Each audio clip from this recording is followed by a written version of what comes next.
I was around 9 years old in 1977, and you can probably guess what was my early inspiration at that point that really kind of shot me into this direction of making movies, which was Star Wars, of course.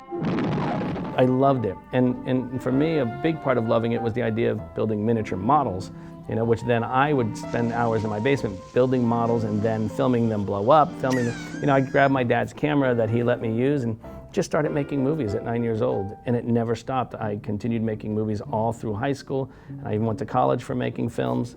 And along the way, one of the constants was soundtrack. I was a huge soundtrack geek. And when I got into film school, I started realizing, wow, one of the things I love most about movies is what music does to the film once you put it on there. But I still absolutely love the whole process of filmmaking. So it was a combination of just hunting down material that I could learn from, also going to school for it, and also just watching endless movies. And just to see how the end result was in all of these different great movies. People always say, well, what should I do? I'm like, well, one of the first things you should do is go on the AFI website, look at their top 100 movies, and watch every single one of them. And then maybe grab a handful of them and find out about the making of them. And they're like, well, what about music? I'm like, no, you should already know how to do music. If you're a composer, you should know how to write music. What you now need to know is how to make a movie, because you're going to be dealing with filmmakers as a composer, and you want to be able to talk to them in their own language, And I'm always surprised how many people don't get that. They think I'm crazy for saying that. What, I'm going to go take an editing course? Yeah, you go take an editing course and learn what it takes to edit a film together, because then you'll be able to better score that film, and you'll be able to talk to the editor. If there's a problem you're having, you can talk to him in his language, Here we go. 2, 3, 4, 5.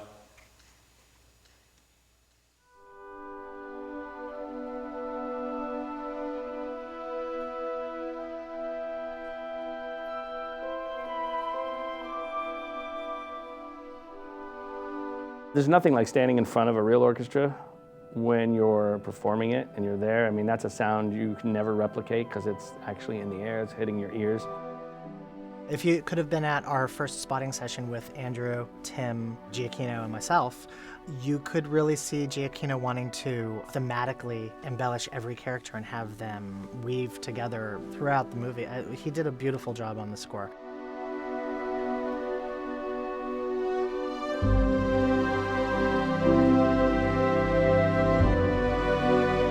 You're writing these things, and in my head I have a very specific idea of what I want when I'm writing it. But it's really not until the orchestra plays it that you get a full picture of what it is you're going to get. And then the fun part for me is also picking it apart and going, you know what, I can change this. I'm going to make this better by doing that. You guys don't play this instead. You can give these on-the-spot changes, which the players are so amazingly good, they can just do.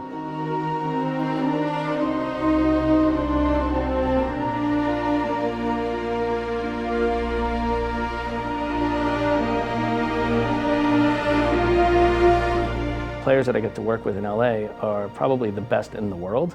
They can come in and sit down, look at what they have in front of them, no matter what it is, and play it. There's no rehearsal, they just do it.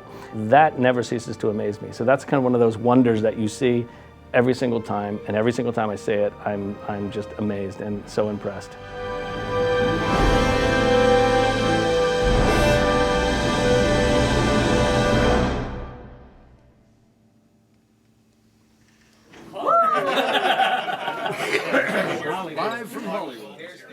We have a very tight team. I run a very small kind of ship. It's me writing in a room by myself. I don't have a bunch of guys working for me, helping me write or anything. It's just me doing that. And I have an orchestrator who I love working with and worked with for 15 years now. And I have, the copyist, the contractor, the orchestra is there.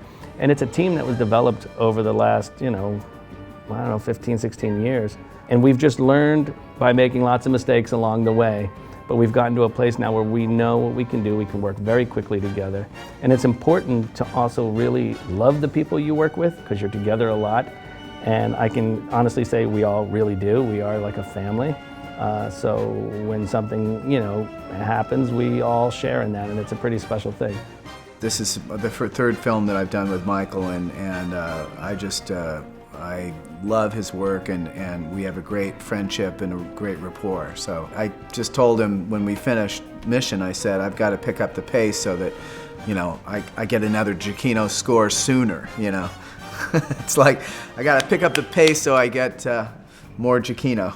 It's very easy to let the audience know that this is a Mission Impossible movie when you're working with one of the greatest themes ever written, which is, of course, the Mission Impossible main theme by Lalo Schifrin. And Lalo wrote such an indelible theme that you just, you know, the second you hear it, it just gets you pumped. So it's fun to be able to kind of twist it, turn it, use it in many different ways.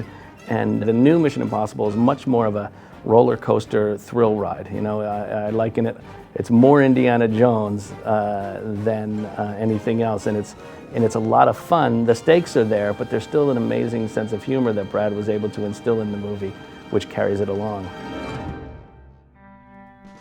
When I first saw Cars, the first thing I thought of was, I mean, it had a bundle full of energy in this movie, and I remember the film made me think of when I was a kid and I would ride around the neighborhood on my bike, and I had my Walkman, and my dad had this great kind of surf rock album. I don't even know exactly what it was, but it had some Dick Dale on it and it had a bunch of different things. And I used to love riding around the neighborhood listening to that music because it made me feel like I was in the middle of some big conspiracy or some big thing. Because surf music, surf rock is fun, but yet it also has this kind of dark, dangerous edge to it.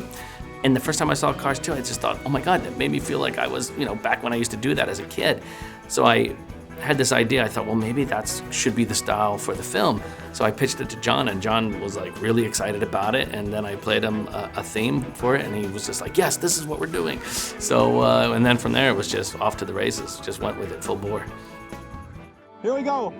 3, 4, 5.